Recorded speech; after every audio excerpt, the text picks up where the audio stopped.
What's up, y'all?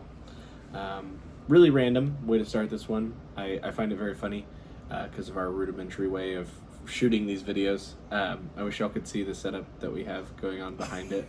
I was just thinking about it as we were setting up because our setup takes very little time, and it always cracks me up because you have like the pitch black living room in the background. It's always nighttime when you're shooting. So that has nothing to do with what we're talking about. We're back in the beatitudes. So break open your Bibles. Oh! Bust open your Bibles. Break back open those Bibles to Matthew 5. I'm hoping you all have indents because I'm starting to get one. We're going to be on verse 10, which said, Blessed are those who are persecuted for righteousness' sake, for theirs is the kingdom of heaven. It's actually one of the ones I know the best. It's like the only one. Linnane harasses me because she claims that every time I try to say a beatitude, I end it with, for theirs is the kingdom of heaven. Well, this one is the one that says that. And initially, when I look at this, it's funny because I gravitate to want to go to James 1 and talk about count it all joy, my brothers, when you face trials of various kinds, which definitely correlates. Like persecution and trials definitely correlate. But what I was realizing when I looked at that it's like, this is not just trials. This isn't saying, hey, blessed are you when you come on really hard times. You know, that's not really what it's talking about. Yeah. This is persecution, which I think, while it seems kind of silly to be like, oh, why are we making such a big deal about like definition and whatnot? Like the persecution is very serious because what it's talking about here is the true persecution of being attacked for your faith, you know, for righteousness' sake. Like what he's talking about here is when people are truly, you know, persecuting you because of what you believe in, not when you just go through hard times, you know, not when you choose to give when you don't have as much, so you struggle. That's not what he's talking about here, which hit me really hard. Because I initially went to John, because in John chapter 7, right after the feeding of the 5,000, and Jesus gives a really powerful sermon, pretty much telling people, don't just be here to fill your bellies, and a bunch of people leave, and it kind of freaks the disciples out. He says in verse 6, Jesus said to them, my time is not yet come, but your time is always here. And then in 7, the world cannot hate you, but it hates me because I testify about it, that its works are evil. And just that idea of like the world hating Jesus, and then, you know, there's verses that say, you know, the world first hated him, so that's why it hates us. Like Jesus's realization of the hate he was experiencing, I think we can take very much to heart. I can personalize that a lot because we do realize a lot of the hate we get. And it's funny because some of it's just, you know, things that sometimes people aren't even necessarily wanting to be mean, but people are defensive. And so like when you live a lifestyle that's upright, what's going to happen is people will get defensive about their own lifestyles just because of the way you live. Like I have people who they'll say something offhanded just because of something I choose to do. Like they have to defend themselves to me about their lifestyle, even though I didn't bring up their lifestyle. I just chose to stand on my own morals. And I think that's something that we all have to deal with. Well, we all, if we profess our faith boldly, have to deal with. But that's something I really like, and I love that verse in John, and it's one that like I knew exactly where it was when we read this. Like after I kind of had that realization of the persecution side, I immediately thought of that. Because it's just an interesting verse to me. It's just that idea of how heavy life would have been for Jesus. Like knowing how much like he could feel everybody's hate. Like we don't always know the hate because we don't always know people's minds.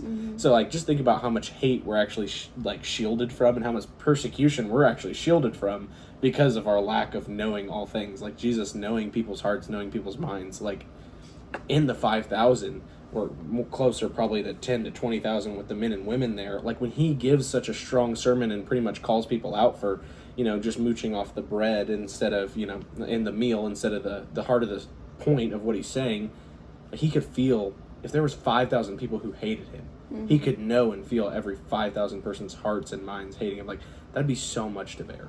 And I don't think I'd ever processed it like that. But I don't know. It was very interesting to me. So with that, what do you think when you're reading this? What kind of comes to mind? Well, I think it's interesting what you just said, that we should all be facing persecution if we live out our faith boldly. And I think I mean, honestly, thinking about it, I don't think I've ever faced someone attacking me for my faith.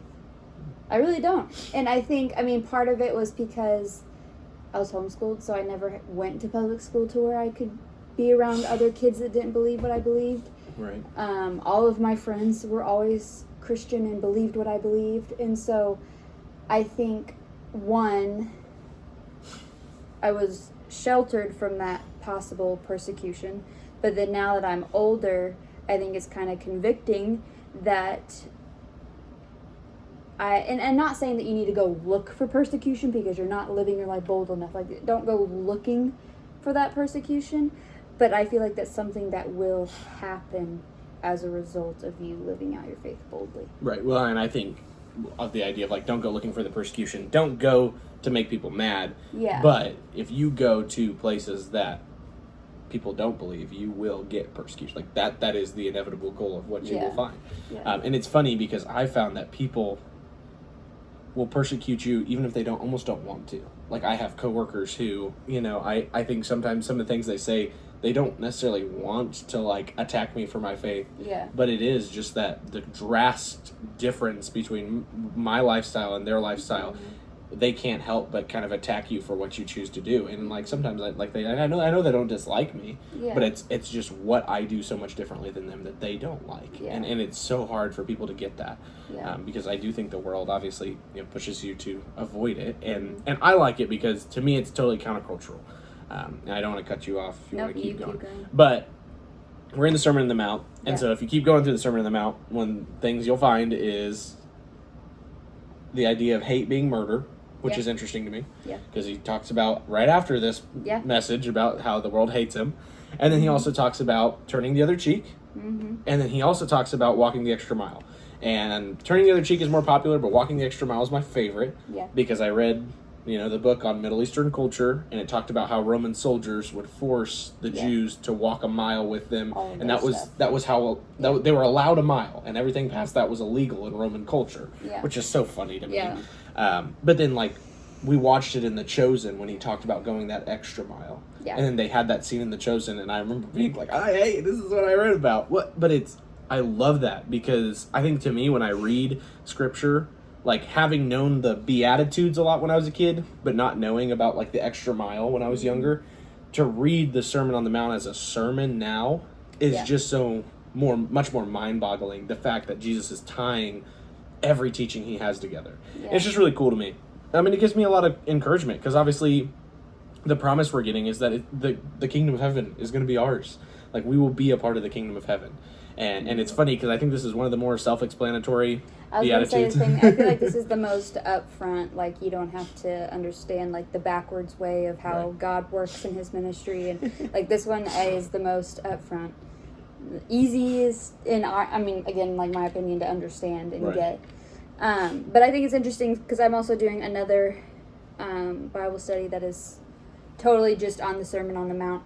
And I think it's interesting because we were taking it, like, chunk by chunk. And so right now we're also on the Beatitudes, which I think is crazy.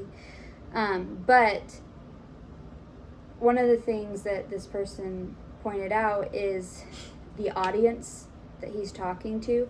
And in verse 1 it says, seeing the crowds, he went up on the mountain. And so you can stop me if I'm taking this out of context, but I feel like he went away from the crowds. He went up on the mountain and he sat down and his disciples came to him. So he went away and his disciples followed him. Could I be interpreting that right? Kind of, maybe? Yeah, I mean, I think he was intending on having a sermon. Yeah. But I feel like it was interesting that his disciples came to him, and then he went straight into all of these promises that he's giving to them. And I've said in past videos that I feel like sometimes you can look at these at different believers, different parts of the body. Like, some people are going to be better at the hunger and thirst part. Some people are going to be better at the meekness. Some people are going to be better at the peacemakers. And so I thought it was interesting how his disciples came to him and he starts out with all of these promises.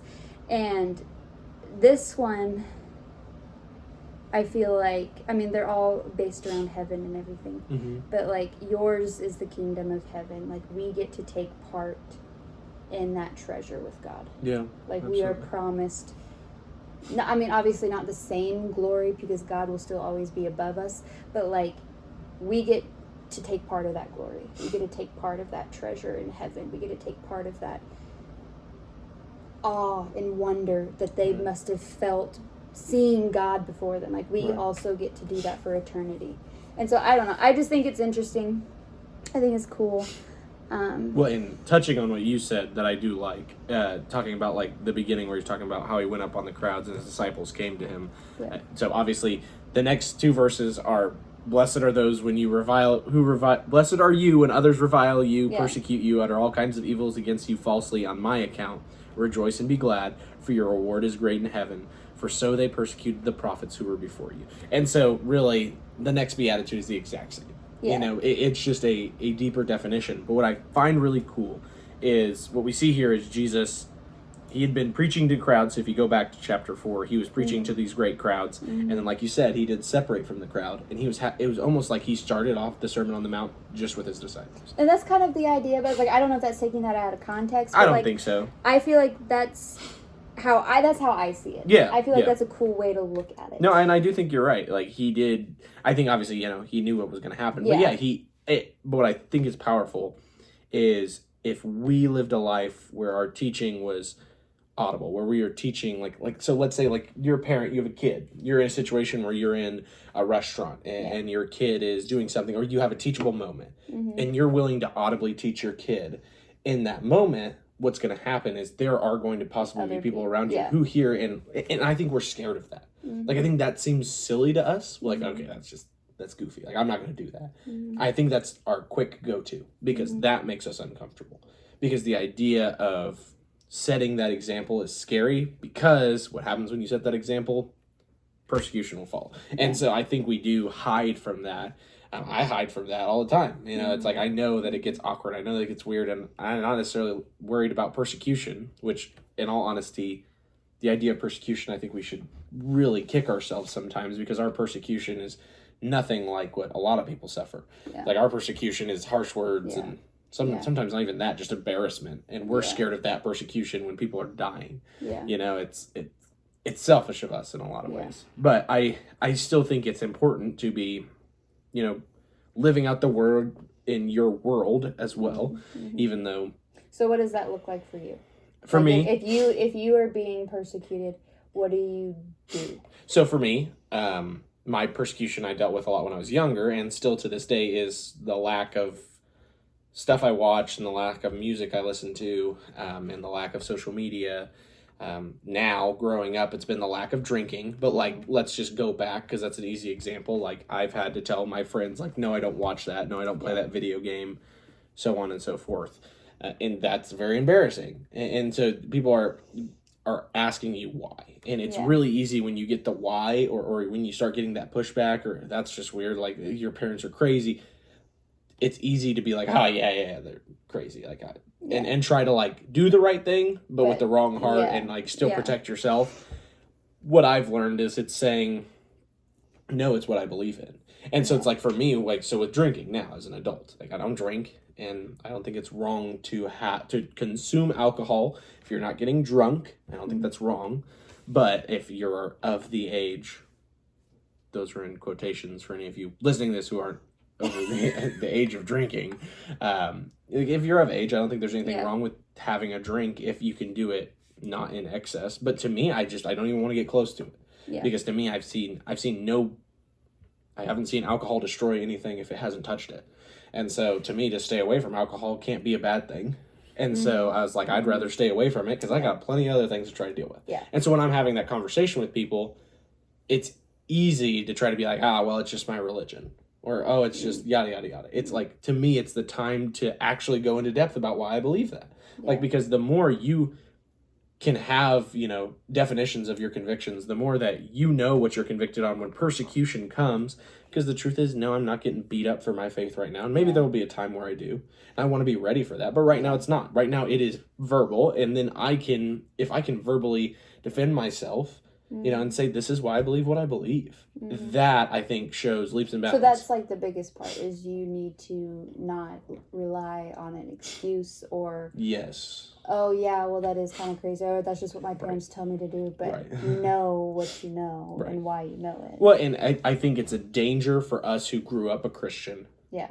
Because once you lose the excuse, because if you've been relying on the excuse of my parents made me do it, you will have a very hard time keeping convictions. Like, I've had a very hard time keeping convictions. Yeah. Well, that's why I struggled so much right out of high school. Because that mom told me to do it fell away. Like, I know my mom can't tell me to do it. She can tell me. She probably wants me to. But it's different then. Yeah. And so, it was a huge shift for me. But it's being bold in what you believe. And I think, like, I feel like we talked about a lot there. But, like, the idea is, if we're willing to stand up for our faith in times where we're persecuted, and I think the false accused is a huge thing, because we will falsely be accused of a lot as Christians in an evil world. And I think when you're falsely accused, that's when you need to remember the second part of this verse. So theirs is the king. Like, you need to remember the promises that are behind all of these. For your reward is great in heaven. Yeah.